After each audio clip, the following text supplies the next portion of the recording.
Hola, buenas noches a todos. Muchas gracias por su asistencia a esta noche de bendición, porque realmente para nosotros es una bendición este momento tan especial. Williams, les presento a Williams, es nuestro hermano que viene desde Venezuela. Él es ciudadano también italiano. Él es miembro de la Comisión Pro Canonización de la Beata Ana Catalina Emmerich. Y hoy, por gracia del Señor, por gracia del cielo, porque así es, ya después me imagino que Williams va a comentarles un poquito de cómo llegó acá, pero realmente un regalo del Señor tenerlo aquí con nosotros hoy y sobre todo también acompañado. Él ya les contará un poquito también cuál es el objetivo de este momento de encuentro, pero sí que es un momento de bendición. Williams, mil gracias por estar aquí, por aceptar la invitación del Señor, de verdad. Estamos muy felices de tenerte y bueno, qué rico. Yo miro para allá porque en verdad fue él el que me trajo. De verdad, gracias por recibirme. Primera vez que vengo a Canadá, que todavía no me lo creo que estoy acá. Hace unos meses atrás no hubiera pensado que iba a venir. Mi nombre, como dijo mi hermana Diana, es William Sandoval. Todo lo que estoy hablando acá lo estamos grabando para un programa de YouTube. No podía quedar por fuera la primera vez que Ana Catalina Emmerich viene hasta Canadá. Sabíamos por sus escritos que Ana Catalina había estado en estas tierras, pero era en bilocación. Ella tenía dones extraordinarios y era la única forma que sabía yo de la relación de Ana Catalina Emmerich con este país. Y también por eso siempre tuve como el deseo de venir acá, porque sabía que acá estaban las reliquias de Santa Ana. Y lo supe fue por los escritos mismos de Ana Catalina Emmerich. Quería preguntar, antes de continuar, ¿cuánto tiempo tenemos para conversar? Porque lo que estamos haciendo es como un conversatorio. 1 hora. Así que para los que nos siguen en YouTube tienen que tener paciencia porque vamos a estar 1 hora donde vamos a hablar sobre la santidad en sí. Durante este momento de conversatorio, si alguno de ustedes quiere hacer una pregunta, simplemente pasa acá, hace la pregunta, porque la idea es que todos nos vayamos, me incluyo, nos vayamos bien nutridos y sobre todo con el vivo deseo de la santidad. Porque el hecho de ser un bautizado, el solo hecho de ser un bautizado es el llamado de Dios a ser santos. Y cuando digo santos, es de los que están en un relicario y nos veneran, porque si no seríamos cristianos mediocres. Es como pretender muy baja cosa, hay que pretender a lo alto. Sin santidad, nadie verá al Señor. Y por eso hay que esforzarse. Y cada día es como una meta. Si hoy flaqueé, pues mañana será mejor. Y para eso existe algo llamado el sacramento de la confesión, que hay que hacerlo cada vez que tengamos la necesidad. Los santos eran amigos de la confesión. A veces pensamos que el santo nació santo. Eso es un grave error. El santo vivió intentando, esforzándose, poniendo lo mejor de sí para lograrlo. Yo les pregunto a ustedes, ¿habían escuchado anteriormente sobre Ana Catalina Emmerich?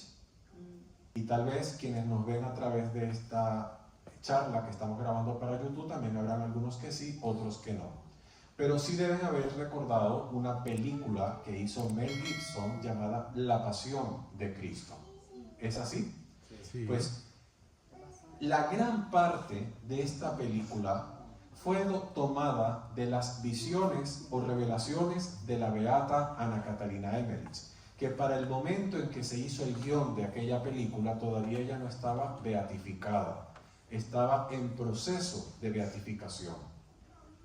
Ahora, ¿por qué viene un venezolano o por qué hoy nos vienen a hablar de la beata Ana Catalina Emmerich? En gran parte porque estamos trabajando en pro de su canonización y que evidentemente Ana Catalina Emmerich es oriunda de Alemania, nace en el siglo, por el lejano 1700 y algo y muere por el 1800. Entonces uno dice, vienen a hablarnos de algo de una mujer que vivió hace tanto tiempo, pudiéndonos hablar de alguien más actual, porque la vida de Ana Catalina Emmerich es tan extraordinaria y podemos aprender tanto que mi propósito de venir a Canadá es con que si uno de ustedes tiene la curiosidad de irse de acá y empieza a leer, yo estoy consciente de que su vida espiritual de alguna manera va a cambiar. Cuando veníamos desde Montreal hacia acá, Diana me preguntaba, y su esposo, hay santos que se les pide una novia, hay otros santos que se les pide conseguir algo perdido, y esto es fruto de la distorsión de las mismas devociones en sí, porque yo no veo a San Antonio de Padua buscándole novia a alguien. O sea, si alguien le concedió ese milagro, bueno, dale gracias, pero es como limitar la santidad de un alma como algo muy mundano, como que ayúdame a conseguir un trabajo, se me perdió un anillo, se me cayó una moneda, ayúdame a buscarla.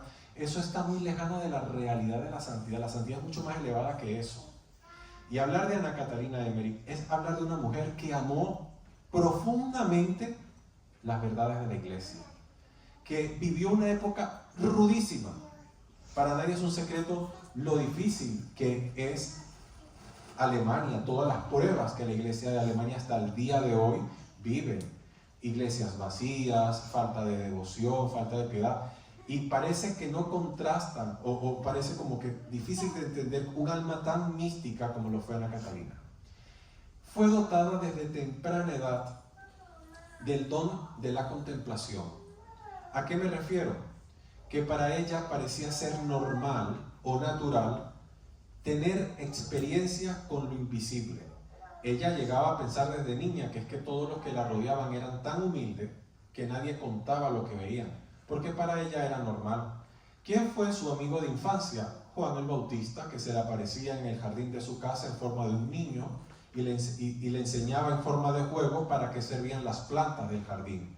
Y así ella desde temprana edad aprendió cómo curar enfermedades, muy al estilo de Santa Hildegarda, que es una doctora de la iglesia, que de alguna u otra forma tenía esa facultad de saber entender lo que había en la creación, lo que Dios había colocado en la creación para ayudar a curar algún tipo de enfermedades. Entonces, desde temprana edad, a pesar de lo inculta que Ana Catalina Emmerich fue, por naturaleza, fue dotada de una sabiduría que no venía de alguien acorde a su edad. Ella empezó a ser reprendida por su papá porque venía de una familia evidentemente muy piadosa y era como muy común en el hogar sentarse en las tardes a leer algún episodio de las Sagradas Escrituras. Evidentemente era una época donde no había televisión y no había tanta contaminación, por decirlo así, de cosas que nos pueden descentrar de un enfoque de la verdad de Dios o simplemente de enfocarlo en el Señor. Y en aquel momento cuentan los que escribieron de esta santa que el padre de Ana Catalina le decía: cuéntanos, a ver, Anita, ¿qué ves? ¿O qué has sentido? Y ella de manera natural empezaba a hablar sobre su vida en Nazaret, sobre lo que ella contemplaba de Belén, porque había sido llevada tantas veces por su ángel a estos lugares que ella decía que los reconocía mucho más que el mismo pueblo natal. ¿A qué me refiero? Que al tener el don de la contemplación, era llevada en el tiempo y en el espacio a contemplar desde la creación del mundo hasta la actualidad. Y ella lo veía como un eterno presente. Y uno dice: ¿y cómo es esto? Queridos hermanos, lo que ocurre en este altar, cada vez que el sacerdote celebra la Eucaristía, es un eterno presente. En ese altar ocurre lo mismo que aquel Viernes Santo. Allí Jesús nace, vive, muere y resucita de manera incruenta. Entonces, si no podemos comprender la vida de los santos, menos podríamos comprender lo que ocurre en cada Eucaristía. Porque la fe del cristiano está llena de hechos que los tenemos que creer por fe, aunque no los podamos comprender. Porque qué milagro más grande y difícil de entender que Jesús esté en un pedazo de pan y que se haya querido quedar a través de los siglos hasta el final de los tiempos en la presencia real de la hostia consagrada. Entonces la vida de los santos Hablar de la vida de los santos es hablar de lo que Dios obra en las almas y en la humanidad. Y limitar la capacidad de entender, limitarlo, es también limitar a Dios, que fue capaz de crear el mar, el sol, las estrellas, los astros y todo cuanto nos rodea. Vivimos rodeados verdaderamente de cosas extraordinarias, pero nos hemos acostumbrado a contemplar tales maravillas que nosotros se nos olvida que eso es obra de una mano mucho más poderosa que un ser humano. Solamente Dios nos ha podido crear a nosotros y ha podido crear todo aquello. Cuando Ana Catalina tuvo las visiones de la creación del mundo, de todo lo que Dios creó, que está narrado en las Escrituras, ella se impresionaba porque decía que todo cuanto contemplamos como bello ha perdido su belleza por el pecado. Las frutas, por más que son hermosas, las flores, por más que son hermosas, el pecado original también se vio reflejado dañando, por decir así, toda la creación. Por eso que la mujer y el hombre, aunque podamos llegar a ser hermosos, con botox o con lo que sea, nunca llegaremos a tener la belleza original de María y de Jesús, porque estamos manchados por el pecado original. Y si María pasó desapercibida por el mundo, y si Jesús pasó desapercibido a nivel estético, es porque así lo permitió Dios, porque no ha habido ni habrá belleza igual que la de la madre de Jesús y que la del Señor mismo, porque en ellos no había pecado, y al no haber pecado no había enfermedad, no había dolencias, no había arrugas, no había nada de lo que ha sido consecuencia de aquel momento. Entonces Ana Catalina nos relata que cuando ella contempla cómo entra el pecado original en la humanidad, ella ve cómo eso afecta todo lo creado y todo perdió su belleza. De la misma manera, ella dice, aquella serpiente que sedujo a Eva, no es que era algo asqueroso, porque de lo contrario hubiera traído la repulsión de Eva. Era más bien llamativa, graciosa y de alguna manera atraía para tentarla. De por sí tenía patas y que después Dios mismo al castigarla le quitó esos miembros y le tocó arrastrarse y ser algo asqueroso, como lo que vemos hoy día, una víbora, por decir algo así, representado en lo que vemos. También Ana Catalina en sus carismas tenía la facultad de reconocer las cosas verdaderas de las falsas, lo bendito de lo profano, el agua común del agua bendita, pero era por un don dado verdaderamente por Dios. Y una de las cosas más llamativas que tuvo ella es que a través de sus viajes, cuando era llevada por su ángel de la guarda a reconocer los lugares santos, era llevada, como les digo, en el tiempo. Y bastaría tener la curiosidad de un arqueólogo para leer la vida, los relatos de Ana Catalina y darse la tarea de ir a estos lugares y constatar hechos como lo que ocurrió con el descubrimiento de la casa de María en Éfeso, en lo que hoy día es Turquía. Este hallazgo, después de casi 1800 años, fue gracias a las visiones de Ana Catalina Emmerich. Y eso sería un día muy aparte de charla para yo poderles narrar cómo se llegó al descubrimiento de la casa de María en Éfeso, gracias a las visiones de esta mujer. Pero no ha sido solo la casa de Éfeso. Muchos acontecimientos, muchos lugares que yo trataré en la medida de lo posible de reducir, para que ustedes también se vayan con el deseo de leer, de indagar o de seguirme en mi canal de YouTube también para poder ver con más amplitud los contenidos que de alguna manera a veces he ido creando y los que voy a estar creando visitando estos lugares que les digo. Por ejemplo, cuando vamos a Jerusalén, y espero en Dios que la paz venga pronto a la tierra del Señor para poder volver con grupos a visitar Tierra Santa, una de las cosas que a mí más me llena es visitar la tierra de Jesús con la palabra de Dios y también acompañado con los relatos de Ana Catalina Emmerich, que son riquísimos. Por ejemplo, cuando se visita Getsemaní, el lugar donde Jesús lloró, ella dice que en aquel mismo lugar fue el lugar donde Adán y Eva también lloraron sus pecados cuando fueron expulsados del paraíso terrenal.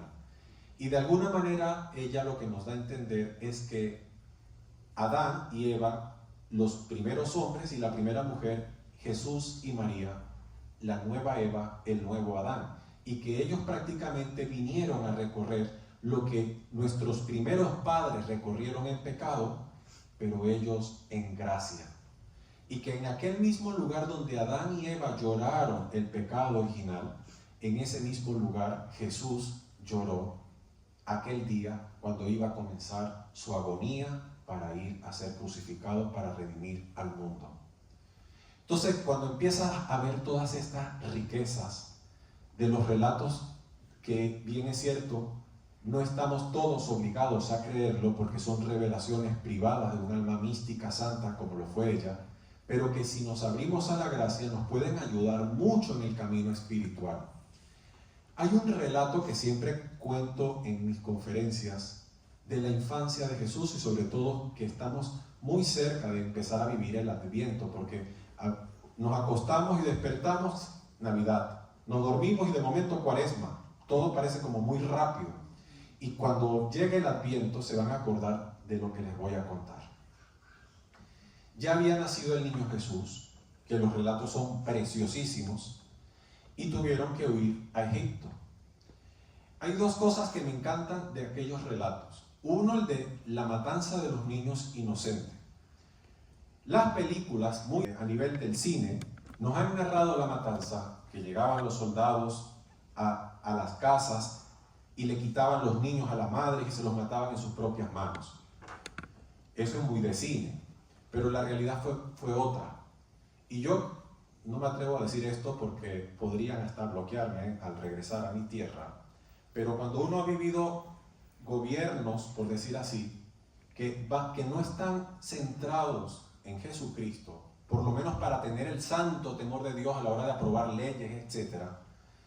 Los gobiernos los malos han sido malos desde que se crearon.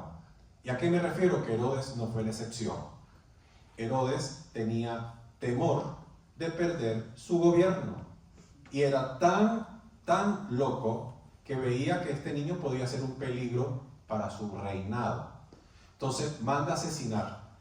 ¿Cómo logra Herodes poder hacer que la matanza fuera general y que solo 2 niños se salvaran? ¿Quiénes se salvaron? Juan el Bautista y Jesús. ¿Por qué?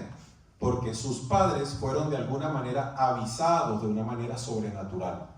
¿Y por qué los demás murieron todos? Porque si hubieran llegado los soldados a las casas, yo escucho los gritos y veo cómo saco al mío por una ventana, lo escondo en algún parte y lo logro salvar. Porque estratégicamente se las inventaron muy a los gobiernos de izquierda que conocemos hoy día. Invitaron a un censo para premiar la fertilidad. ¿Y cómo lograron hacer esto? Diciéndole a las madres que tengan niños menores de 2 años, les vamos a dar un premio a la fertilidad. Tráiganlos a tales puntos de la ciudad donde los van a ver médicos, y dicen que las madres le colocaron las mejores ropas a sus niños. Algunas llevaban más de 2 niños que tenían. Cuando llegaban al lugar, las madres eran separadas de los niños para que los supuestos médicos chequearan a las criaturas. Y eran ellas llevadas a un salón donde de momento empezaron a sentir angustia porque pasaba el tiempo y nadie les daba información, y de momento dicen que abren las cortinas, y eso tenía vista como tipo coliseo al lugar donde estaban degollando a los niños, y que las madres se arrancaban los cabellos y gritaban. Y Ana Catalina dice: recuerdo aquel pasaje donde dice que es Raquel llorando la desdicha de los niños y todo aquello, haciendo alegoría a las profecías que ya habían de este acontecimiento. Y fíjense que cuando celebramos el día de la matanza de los niños inocentes, el 28 de diciembre. Yo no sé si en Canadá o en los países de donde ustedes han nacido, hay una muy triste costumbre de hacer chistes ese día y decirle a las personas: caíste por inocente. Y nosotros a veces repetimos cosas sin saber de dónde vienen. Eso es en recuerdo de las madres que cayeron por inocentes llevando a sus hijos aquel día. Otra cosa que me encanta de aquellos relatos es una tradición muy antigua que habla de la Virgen de la Leche. Esto existe hasta el día de hoy en Belén, una gruta muy cerca al lugar de la Natividad. Dicen que la Santísima Virgen tenía angustia por toda esta persecución y ya José había sido avisado que tenían que huir hacia Egipto. Entonces, la Santísima Virgen y José se van a una cueva cerca del lugar de la Natividad y hay una costumbre que si una madre da de lactar al niño con angustia, a través de la lactancia le transmite la angustia al niño. Eso me lo podrán decir las que son mamás, si es verdad o mentira. Entonces dice Ana Catalina que la Santísima Virgen se sacó leche de sus senos, la derramó como la primera leche y después le da a lactar al niño.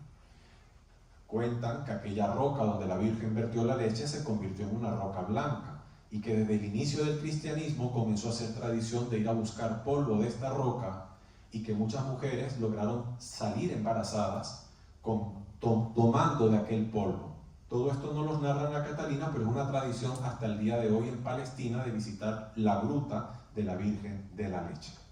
Y en aquellos mismos momentos, cuando ellos tienen que huir a Egipto, si uno solamente estudia geografía, por lo menos elemental, de Palestina hasta el Cairo, son cientos de kilómetros, además atravesando desierto. Hoy día nosotros nos desplazamos en auto, en trenes, en aviones. Esa no fue la realidad de la Santísima Virgen. Y quiero narrar esto porque muchos de ustedes no son nacidos acá y han tenido que emigrar desde sus países. Y a veces ustedes habrán atravesado, a lo mejor ya no tanto, algunos tendrán más tiempo, otros menos tiempo, tristezas, depresiones, y muchos de los que nos están viendo a través de este programa estarán pasando por algo de esto. Yo les digo, José y María también tuvieron que emigrar y también tuvieron que vivir lejos de sus costumbres, lejos de su tipo de comer, de lo que está, de su arraigo, por decir así, simplemente por persecución. Entonces, cuando ustedes digan, es que Dios no me comprende, es que Dios lo vivió antes que tú, porque Jesús es Dios. Ellos vivieron en carne propia las realidades. María supo lo que era la muerte de un hijo. Entonces, cuando tú le pides a María por un dolor de la muerte de un hijo, María lo vivió antes que tú. María supo lo que era pasar frío y hambre porque le tocó atravesar el desierto. Y aquel día, cuenta Ana Catalina que cuando iban camino hacia Egipto, que no se pudo hacer de una, tenían que ir en zigzag porque donde llegaban los perseguían. Hay algo que me encanta. Ladrones han existido siempre. Y por estas rutas donde tenían que emigrar, el que se iba se llevaba lo de valor. No podía llevarse toda la casa, pero por lo menos cuando uno se va de su país, uno se lleva las cosas más valiosas para poderlas vender y alquilar o comprar la primera comida mientras consiguen trabajo. Por ende, María, de lo poco que pudo haber llevado, era lo básico y lo más valioso. Capaz hasta los regalos de los Reyes Magos, para poder sustentarse. Esto lo estoy yo inventando, no lo dice Ana Catalina, en mi suposición. Entonces, como los que emigraban solían llevar algo que podían robar, las guaridas de ladrones eran habituales en estas rutas por donde la gente pasaba para ir hacia Egipto. Y los ladrones siempre han tenido astucia. ¿Cómo los robaban? Colocaban unos nylon o hilos para que cuando pasaran, esos hilos iban a campanas. Entonces al tropezarlos sonaban las campanas y salían los ladrones a robar. Dice Ana Catalina, he visto a la Sagrada Familia ir hacia el Cairo en una mula. José caminaba y parecía que una luz sobrenatural les envolvía y les iluminaba. Cuando una guarida de ladrones sale al encuentro y María, con el niño muy pequeño, lo descubre y como en un gesto, tal vez para lograr como que los ladrones se compadecieran, María le muestra al niño y el jefe de los ladrones, dice Ana Catalina, en vez de robarle, se los lleva a la guarida. Le ofrecen algo de tomar y la esposa del ladrón principal conversaba con María porque este hombre tenía un niño que parecía tener una especie de lepra. Entonces la madre de Jesús le pide a la mujer un balde de agua para bañar al niño Dios y le regala esta agua para que bañe a su hijo enfermo. Mientras que dice Ana Catalina, he visto a José hablar de manera alegórica del futuro Mesías que estaba por llegar y de forma velada le trataba de evangelizar a estos ladrones. El niño se cura y cuando se van a despedir, el ladrón, más bien en vez de robarle, le ofrece cosas necesarias para el resto del camino. Y le dice a José esta palabra: dile a tu hijo, cuando empiece a reinar, que se acuerde de nosotros. Dice Ana Catalina, he visto que el niño leproso creció y se hizo ladrón como su padre, y repetir las mismas palabras el Viernes Santo, y de aquí hay que sacar una enseñanza, porque los hijos aprenden lo que ven en los hogares. Ese niño recibió gracias de Dios cuando era criatura pequeña, fue curado por Jesús. La palabra de Dios no narra este prodigio, porque si todos los prodigios que Jesús hizo en la tierra fueran narrados en las Escrituras, serían tomos y tomos y tomos, y interminable. Pero este suceso ocurrió, y dice ella, he visto que este hombre creció y repitió las mismas palabras, y fue tan ladrón que se robó hasta la entrada al paraíso, porque Jesús le dijo, hoy mismo estarás conmigo en el paraíso. Entonces, leer la vida de Ana Catalina y sus visiones no es algo separado de las Escrituras. Es lo mismo que nosotros hemos leído a lo largo de la vida, a lo largo de la catequesis o de nuestra formación, pero llamemos como que adornado con lo que un alma contemplativa podía narrar. Hechos, cientos. Conozco de Ana Catalina Emery desde que tendría unos 14 años. Empecé a leer sobre ella, sin yo nunca imaginar que algún día me iba a tocar ser parte de la comisión de Ana Catalina y promoverla para toda habla hispana. Cosa que le agradezco a Dios porque fue algo que yo jamás imaginé. Por favor, les pido que me avisen cuando falten unos 15 minutos, porque no tengo un reloj visible para poder controlar el tiempo.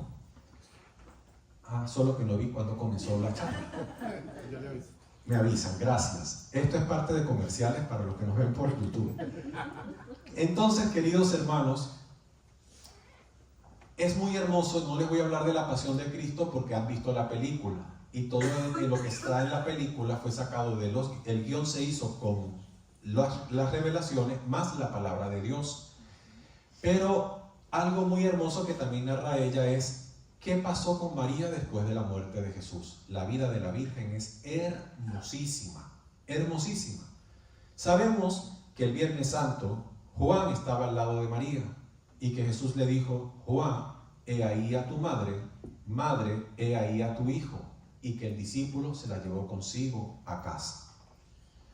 Sabemos por la tradición de la iglesia que Juan pasó hasta el final de sus días entre la isla Patmos, lo que era Éfeso, que también ahí estuvo Pablo y estuvieron otros apóstoles, son lugares bíblicos.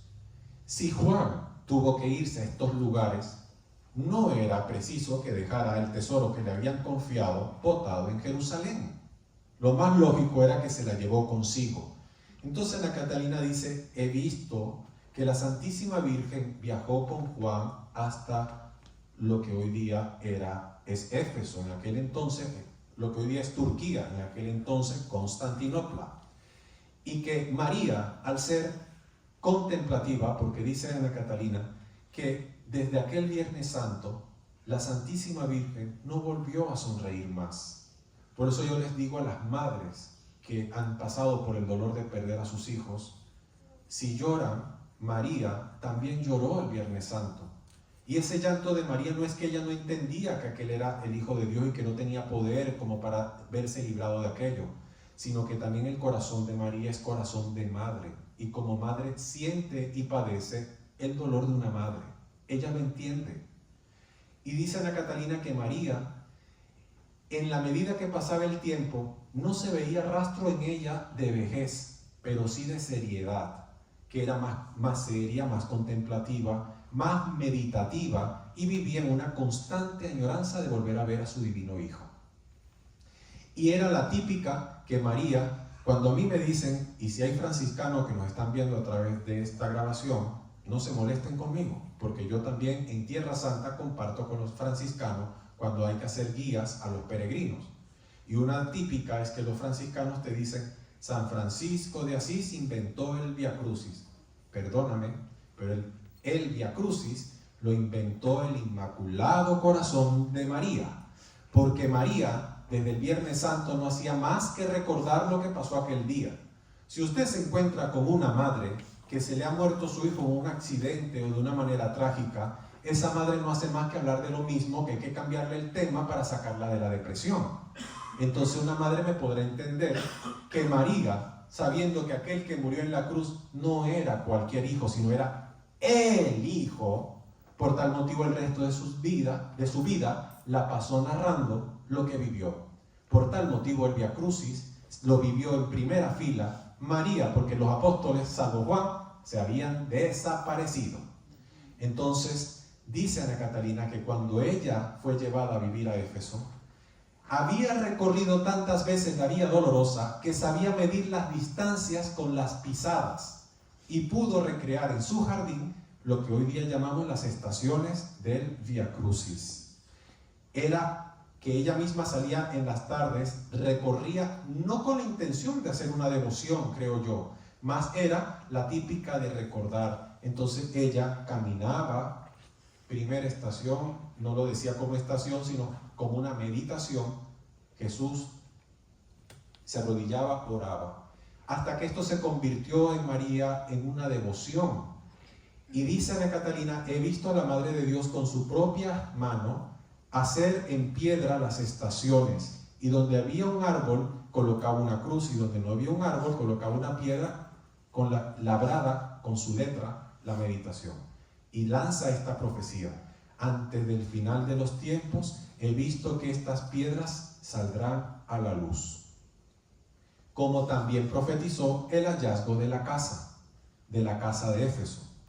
Esto lo voy a contar reducido y se lo cuento en primera plana porque he tenido la bendición de ser muy amigo de la familia de Sor María Mandá Grancé, que fue la religiosa que encontró dicha casa. El hallazgo se produce porque Ana Catalina dio tal descripción de la casa como, por ejemplo, he visto que una ventana dista hacia el mar, otra ventana dista hacia las ruinas de la antigua ciudad de Éfeso. Otro dato que dio es que del lugar donde dormía la Madre de Dios, ella dice, he visto que Dios hizo brotar una fuente de agua que servía para el sustento de la Madre, y que esta agua he visto que tiene propiedades curativas para las mujeres estériles. Entonces ya sabemos que en el lugar había visibilidad hacia el mar, hacia la ciudad, y que había agua. Entonces Sor María, que fue una monja de las hijas de la Caridad de San Vicente de Paúl, familia noble, porque es de una familia totalmente noble, que en los antepasados habían tenido 2 papas de una de las familias más aristocráticas y nobles francesas, era tan preparada que la mandan a fundar un hospital de su misma congregación en Izmir. Estando allí se encuentra con las visiones escritas de la venerable Ana Catalina Emmerich. Se lo lee como me lo leí yo, quedó tan prendada que ella dice, ¿cómo es posible que la Virgen vivió a media hora de acá y nunca nadie me ha contado? Ella pide permiso a sus superiores porque ella decía, si consigo la casa la compro. O sea, estaba tan convencida que después de 1800 años ella pretendía que le iba a encontrar. Como era de gente noble, no sabía que le dijeran que no, porque cuando antes de ser monja tenía 70 esclavos a su servicio, vivía en un palacio de 7 pisos, que conozco porque he ido varias veces a visitar, una familia totalmente de abolengo desde más de 1500 años. Entonces ella no estaba acostumbrada a que le dijeran que no, estaba acostumbrada humilde, pero a imponerse o a conseguir lo que quería. Y a veces Dios necesita de estas personas para lograr grandes cosas. Que Sor María nos bendiga también, aunque no hay nada de ella acá, pero está en proceso de beatificación, y que ojalá también muy pronto ella esté en los altares. Sor María, después de conseguir los permisos para ir hasta la localidad de Kusadasi, que es donde está Éfeso, va en un tren, y en el tren iban dos campesinos que uno le decía al otro: ¿qué vamos a hacer con la montaña del Bulguldak? Que traduce la montaña del ruiseñor. Y Sor María les toca a los dice: ¿de qué están hablando? Entonces ellos dicen: mi papá nos dejó una montaña que no produce. Mi papá me la muestra. Cuando llegan al lugar, los campesinos dicen: esa es la montaña. Era una sola cordillera frente al mar, frente a las ruinas. Sor María le dice: se las compro todas. Porque ella decía: es la única montaña, ese es el lugar, en algún punto vivió. ¿Cuál? No sé. Consagra una expedición, contrata arqueólogos y la consagra el 15 de agosto.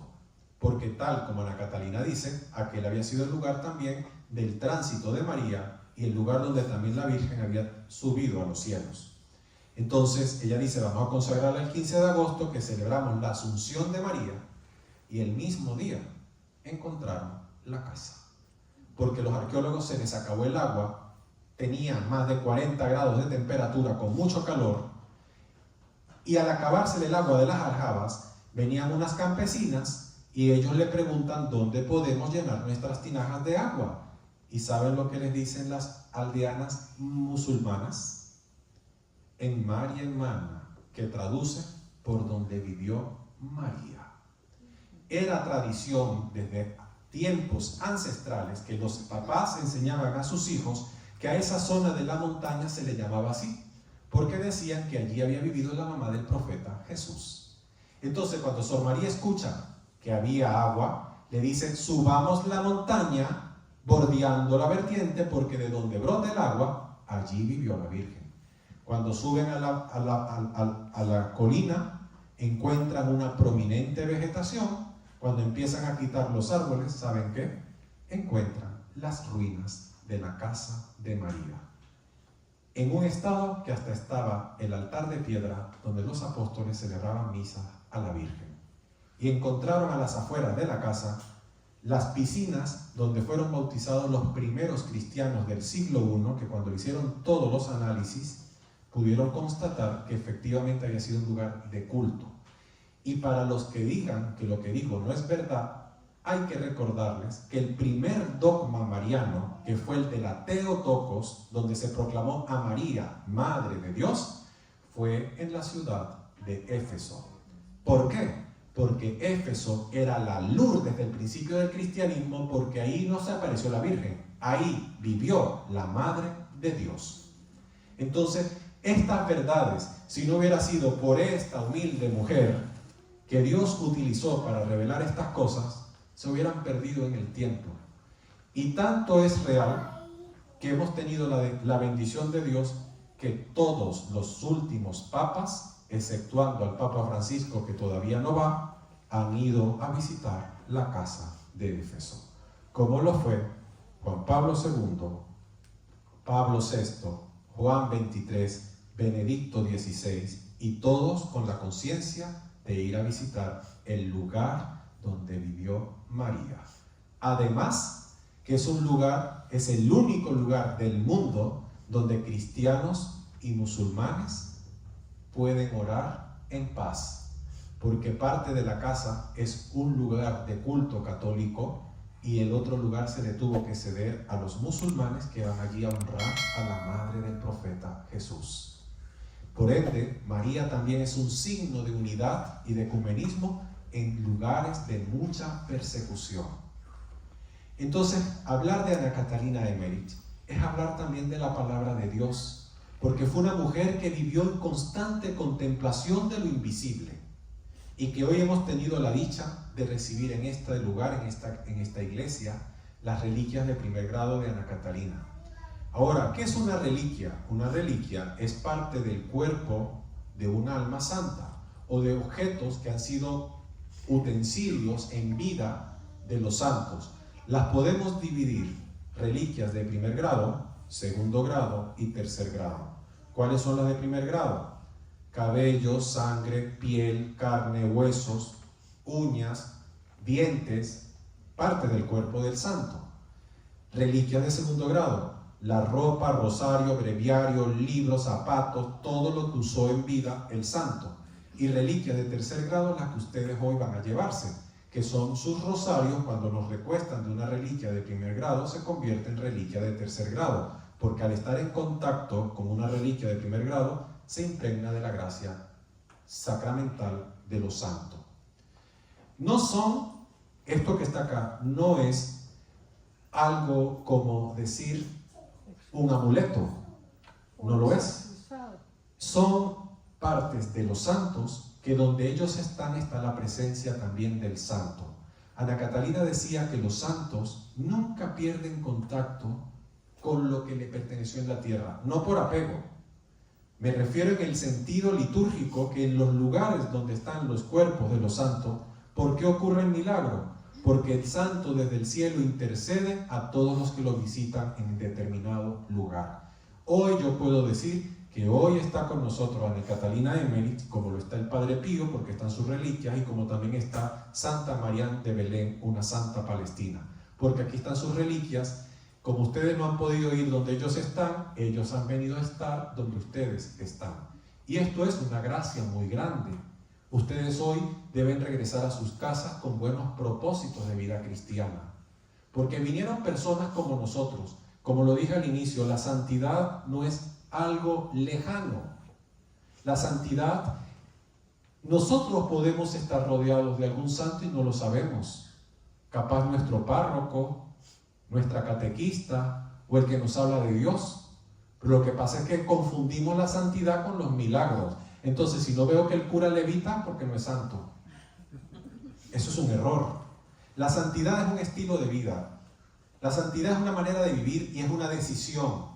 De la misma manera como usted decide, como en las comiquitas, que ponen a veces un angelito de un lado y un demonio del otro. El uno le dice, pórtate bien, el otro le dice, roba. Tú decides a quién le haces caso. El santo decide hacerle caso a Dios. El pecador al demonio. Y por eso Dios es tan misericordioso que nos regaló el sacramento de la confesión, porque era la única manera de salvarnos. De lo contrario nos hubiéramos condenado todos. El sacramento nos deja limpios y nos ensuciamos el tiempo que volvemos a pecar. Entonces la santidad es una gracia. Ojalá que ustedes hoy regresen a sus hogares animados a una vida cristiana comprometida, animarse a contagiar a su entorno del amor de Dios a través de la vida de los santos. Algo breve. ¿Quiénes nos acompañan hoy?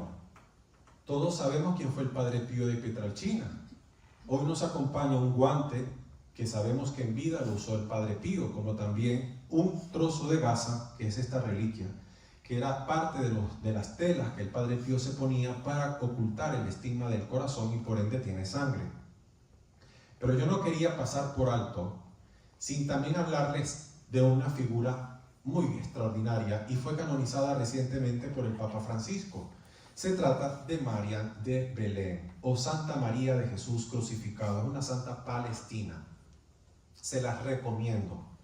Maravillosa. Traten de buscar en internet, de leer sobre ella, aunque sea un poquito. Yo solo voy a dar una breve biografía de ella. Ella nace en la tierra de Jesús, fruto de un hogar que habían tenido la madre muchas pérdidas de niños. Morían unos antes de nacer, otros al nacer duraban unas horas y morían. Entonces, ante la imposibilidad de concebir un niño, la madre de María y su papá deciden viajar desde Nazaret hasta Belén caminando, ofreciéndole esta penitencia a la Virgen, para que si la Virgen les concedía la gracia de tener un hijo y si nacía niña, le pondrían por nombre María, que en español es María. Y es así como viene al mundo María, fruto de la oración de sus padres. Después del nacimiento de María nace un segundo hermano que también pudo vivir, al cual lo llamaron Paulo. Y al poco tiempo del nacimiento de Paulo mueren los papás de María y quedaron huérfanos. Pero en Palestina no existe el tema de adopción. Por tal motivo, María y Paulo fueron entregados a tíos y separados y nunca más se volvieron a ver. María la llevan a vivir a Egipto y Paulo se queda a vivir en Palestina. Ya en Egipto, en la ciudad de Alejandría, ocurre un hecho extraordinario. Este tío, ya María desde temprana edad era muy mística, muy piadosa, le había prometido a Jesús ser toda para él, como todos los santos. Pero este tío la quería desposar con alguien de buena posición. Porque aquí hay que también ver las culturas. Esto también sucede en familias cristianas del Medio Oriente que acostumbran a pactar los matrimonios, no solamente en los musulmanes. Esto es como algo cultural. Nosotros lo vemos como una locura porque no estamos acostumbrados a esto. Entonces, este tío desposa a Marian, o sea, promete a Marian a un muchacho que había dado una dote. Y cuando a Marian le explican los deberes de una mujer casada, Marian se horroriza porque ella había ofrecido su virginidad a Dios. ¿Qué hizo Marian? Se cortó el cabello, se envolvió la cabeza con un turbante, y el día que el novio la fue a ver, ella se quitó el turbante, y eso es una grosería para la familia del novio.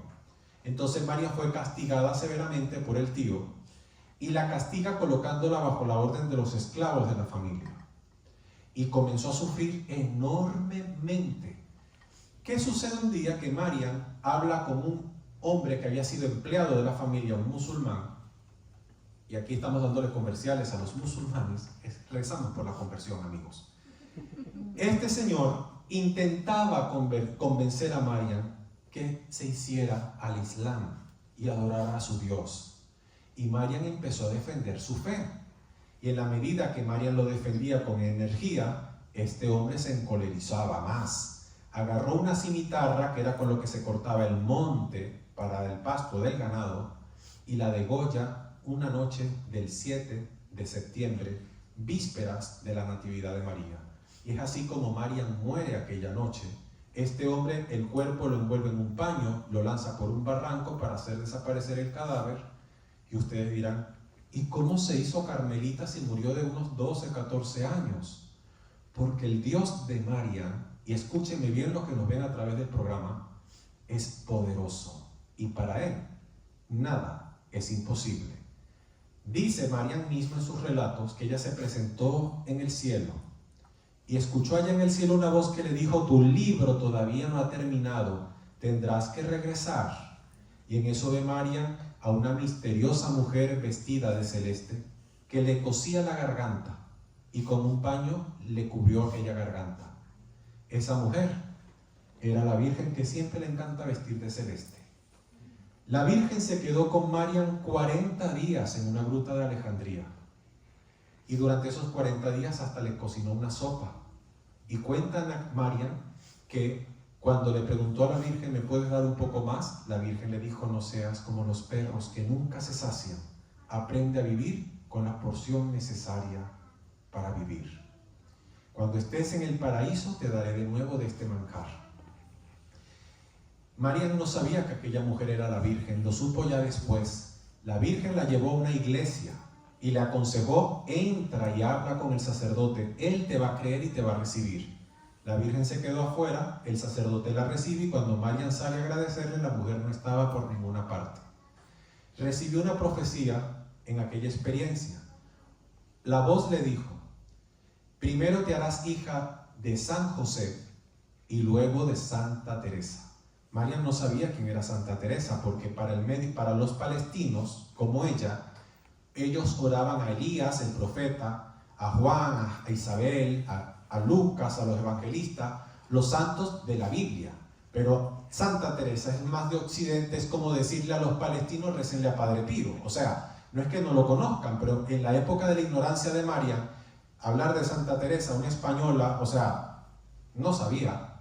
Entonces Marian empieza, evitando que la familia descubra que estaba viva porque ya la habían dado por muerta, empieza ella a peregrinar. Se fue al Líbano, siempre como esclava, hasta llegar a Francia.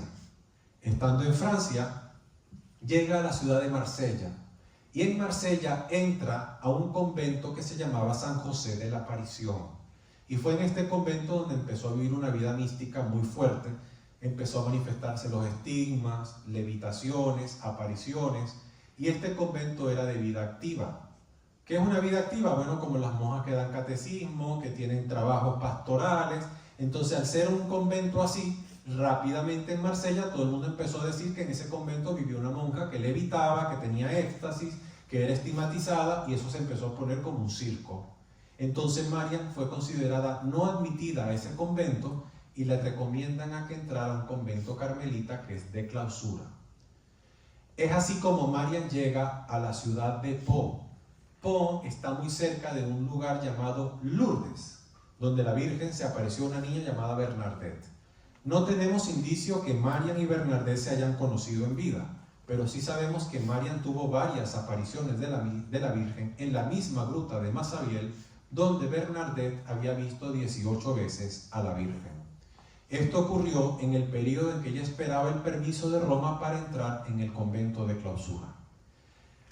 Cuento corto, Marian allí sufrió también los estigmas, le tocó viajar a la India a fundar un convento en la India, en la ciudad de Mangalore, regresa a Francia y por último fue llevada hasta Belén, donde funda un convento por pedido del Señor, muy cerca del lugar del nacimiento de Jesús. Y es más, Jesús le dijo el lugar donde debía construir aquel convento y le dijo que era la montaña de David, que en ese lugar había una gruta, que el día de hoy la gruta está justo debajo del altar de la capilla, y que aquella gruta era el lugar donde David había compuesto los salmos y que también era el lugar del nacimiento de San José. Entonces, si ustedes se dan cuenta, la vida de los místicos y de los santos es muy rica, porque si no hubiera sido por la vida sobrenatural de estas personas, muchas cosas hubieran quedado en el olvido. Y por tal motivo, todo lo que yo les he venido a narrar hoy, yo no pretendo narrarles en una hora la vida de una mujer que vivió estrechamente con Jesús, como lo fue Marian, lo fue Ana Catalina y el mismo Padre Pío. Lo que pretendo es motivarles para que nos formemos como católicos y también a través de la vida de los santos. Eso nos puede impulsar a que si ellos pudieron, yo puedo. Y el mayor ejemplo es que próximamente vamos a ver en los altares a un niño vestido con zapatos tenis, con camisa moderna, llamado Carlo Acutis. ¿Qué quiere decir esto? Que la santidad no es del medioevo. La santidad se tiene que vivir hoy, mañana y siempre. Y que todos los que estamos acá estamos llamados a algún día estar en una foto como esta y ser recordados hasta el final del mundo como un bautizado que vivió de manera heroica. Y el católico que no aspire a estar así es mediocre. Hay que aspirar a la santidad. Es el llamado de Dios. Es lo que Dios suscitó aquel día en Pentecostés. Y es lo que deseo que hoy cada uno de nosotros nos vayamos a nuestros hogares con ese propósito. Dios permita que tal vez a través de quienes nos ven a través de mi canal de YouTube o de los que ustedes mismos están viviendo y lo que ustedes van a contarle a otras personas, sirva para motivar la vida espiritual. Tengo la alegría que en un día como hoy, compartiendo con ustedes, hablando justo de Santa María, una joven se sintió llamada y hoy día es una carmelita descalza. Así que el día que yo me muera, podré por lo menos decirle a Jesús que un alma a la cual le hablé de ti se hizo su esposa y es carmelita. Entonces, si uno de ustedes se hace una buena confesión después de este día, valió la pena venir a Canadá y pasar todos los altercados que me tocó vivir para poder llegar hoy hasta acá. Y ahí yo diría, bendito viaje que logró que un alma por lo menos se sintiera movida a los sacramentos y a vivir una vida, por lo menos a empezar a rezar el rosario o a vivir la Eucaristía como lo más extraordinario que es. Para terminar, cuando yo les narré que Marian fue degollada y que la Virgen le curó la garganta, la reliquia que está acá es un fragmento del velo con que la Virgen le curó la garganta a Marian y contiene sangre del martirio. Por tal forma, esta es una reliquia muy insigne porque no sabemos su origen. Lo que sí sabemos es que tuvo contacto la Virgen y que fue la tela con la cual le curó la herida que el musulmán le hizo. Esta es un fragmento óseo de Santa María de Belén y esta es la reliquia de primer grado de Ana Catalina, que si ustedes tienen alguna enfermedad, algún familiar enfermo, aprovechen de rezarle a ella porque necesitamos un milagro para su canonización. Y si alguno recibe un favor, una gracia, pueden contactarme, pueden seguirme a través de mi canal de YouTube, me avisan y si es algo que realmente sea comprobable, tanto los que me ven a través de este documental o programa como los que están hoy presentes, para poder darles los pasos a seguir de cómo se hace cuando estos hechos ocurren. Voy a permitir que si alguien quiere hacer una pregunta breve para poder dejar espacio a que ustedes puedan orar y venerar las reliquias. Si alguien quiere hacer una pregunta, simplemente brevemente se acerca aquí al micrófono para que los que están en YouTube puedan también escucharlo. De Ana Catalina Emmerich, yo sé y tengo el libro sobre la pasión del Señor. Ya. Sobre la creación, sobre la vida de la Virgen, la casa de Éfeso, ¿también tiene libros? Actualmente en español existen 10 tomos. En Sudamérica fueron publicados por una fundación llamada Divina Misericordia en Ecuador, que la puedes buscar en Google y escribir y pedir y ellos envían. Todo lo que he narrado está en esos libros. No todo está traducido al español, porque esos libros están basados en lo que escribió un famoso escritor alemán llamado Clemente Brentano, que vivió los últimos 6 o 7 años de vida de la santa tomando dictado de todo lo que Ana Catalina veía.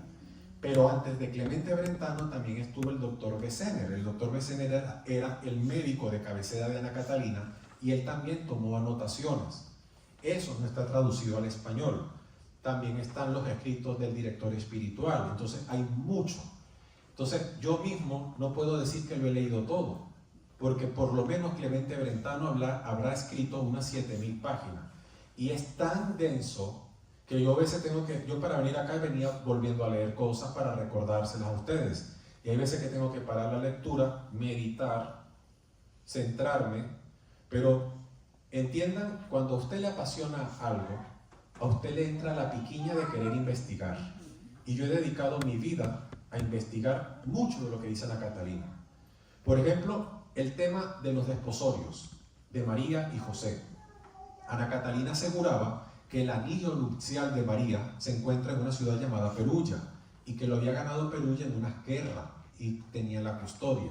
Y yo un día dije, yo quiero ir a Perugia, porque si los peruvianos antes de casarse llevan sus alianzas a recostarla de la reliquia, yo quiero ir para allá. Y efectivamente, la reliquia está allí. Cuando vi el anillo, yo decía, pero ¿cómo le entró eso en el dedo a la Virgen si el orificio era muy chiquito? Después volví a leer lo que narra Ana Catalina y dice que el desposorio era que el hombre colocaba en un hilo la alianza y la mujer lo sostenía del otro hilo. Entonces el hombre empezaba a hacer una vibración al hilo y la argollita se iba desplazando hasta la mano de la muchacha. En este caso María, al recibirla en su mano, se la colgó al cuello y la llevaba colgada al cuello. Por eso el huequito de la alianza no era para entrar en un dedo como las alianzas de hoy día. Entonces, he ido a muchos lugares del mundo donde, por ejemplo, a mí me alegra venir a Canadá para conocerlos a ustedes. Yo he conocido el santuario de San José en Montreal, pero en verdad yo les debo confesar que yo vengo deseoso de ir a venerar el brazo de Santa Ana, porque yo sé por Ana Catalina desde que era niño de que el brazo real de Santa Ana está aquí en Canadá.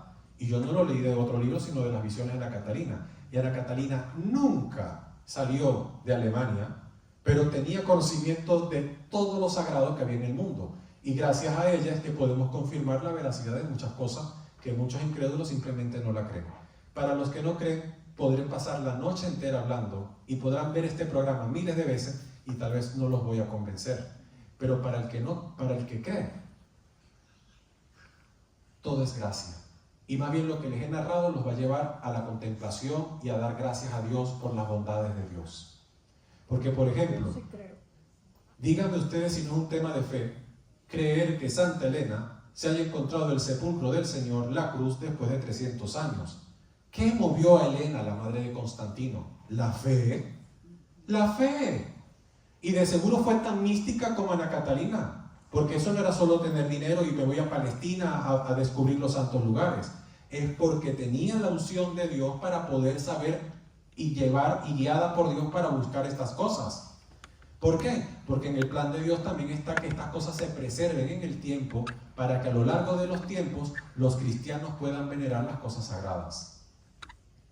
Tan sencillo como eso. Si hay otra pregunta. Mi pregunta es, yo hoy tengo un deseo, le voy a pedir al Padre Pío, a Santa María, a cualquier santa, le voy a pedir que intercedan por mí ante algo que yo quiero, un deseo, algo, una enfermedad, lo que sea. Y también le pido a Ana Catalina. Resulta que lo obtengo.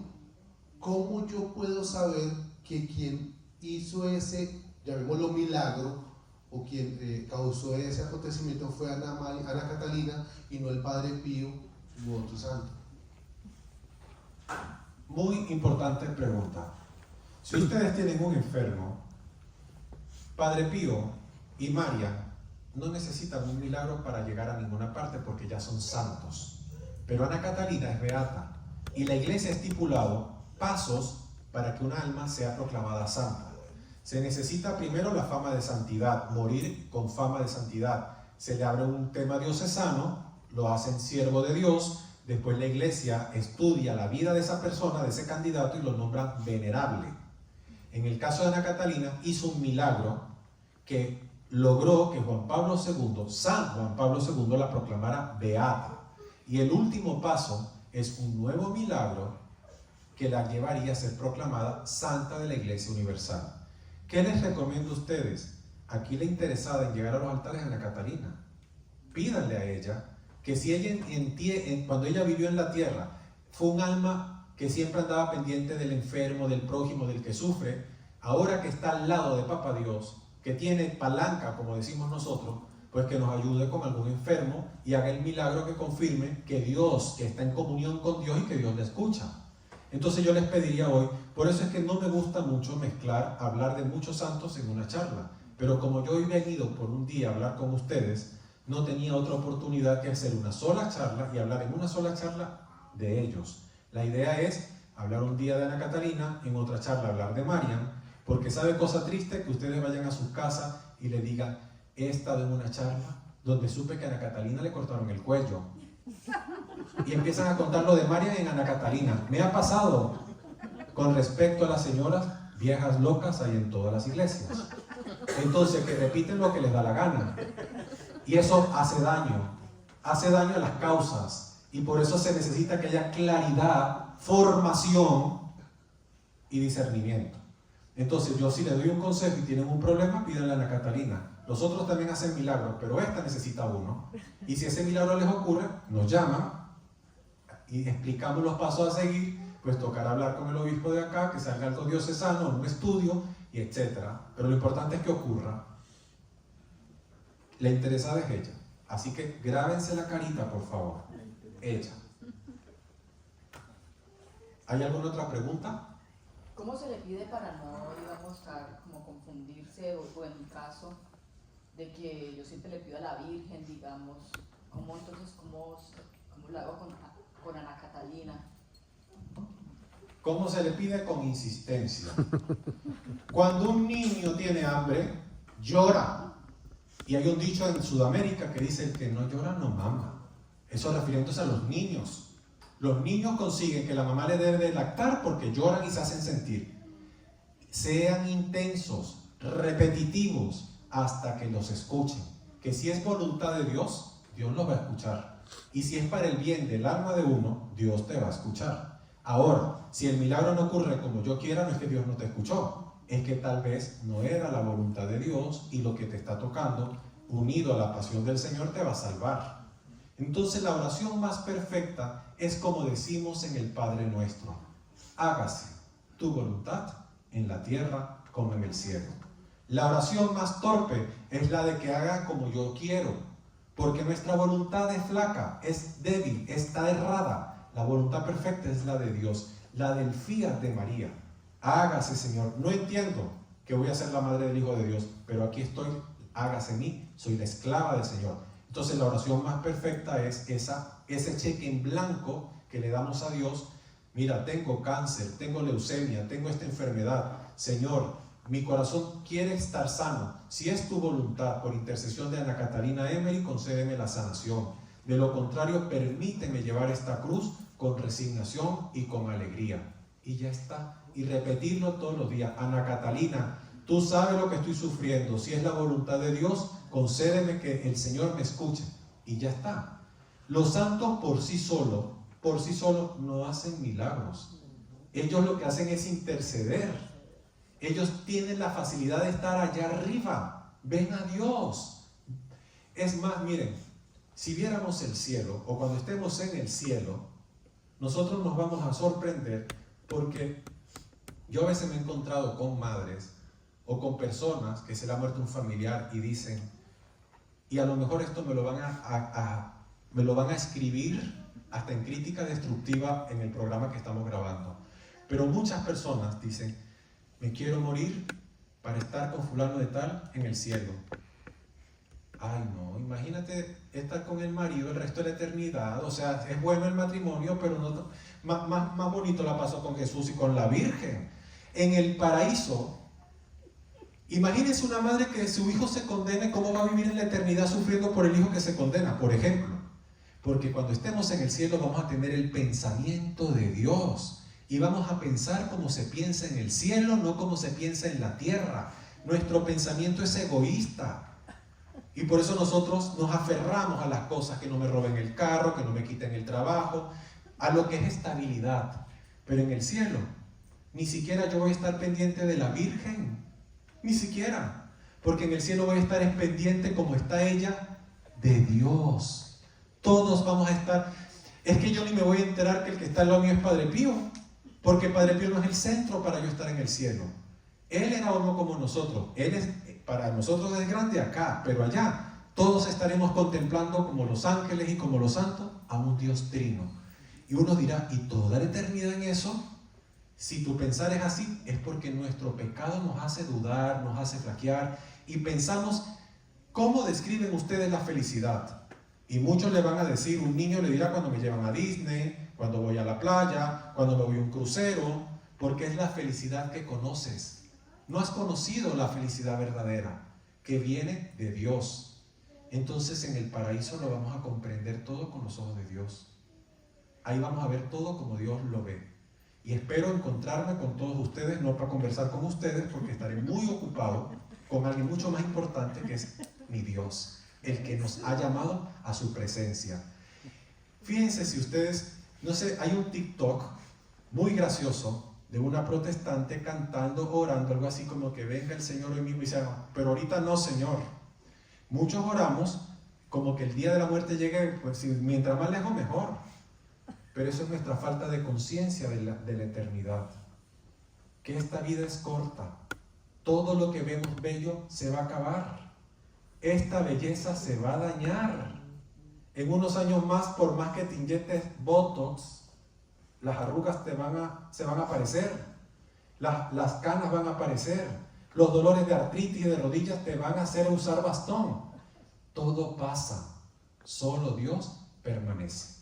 Con esta premisa quiero agradecerle a todos los que han venido a estar en esta noche y que los santos nos ayuden a ser santos. Y para quienes nos siguen a través de YouTube, no olviden suscribirse, activar todas las notificaciones y compartir este contenido. Y si consigues un milagro por intercesión de Ana Catalina Emmerich, escríbenos y te daremos los pasos a seguir. Que Dios les bendiga y feliz noche para todos ustedes. Feliz noche.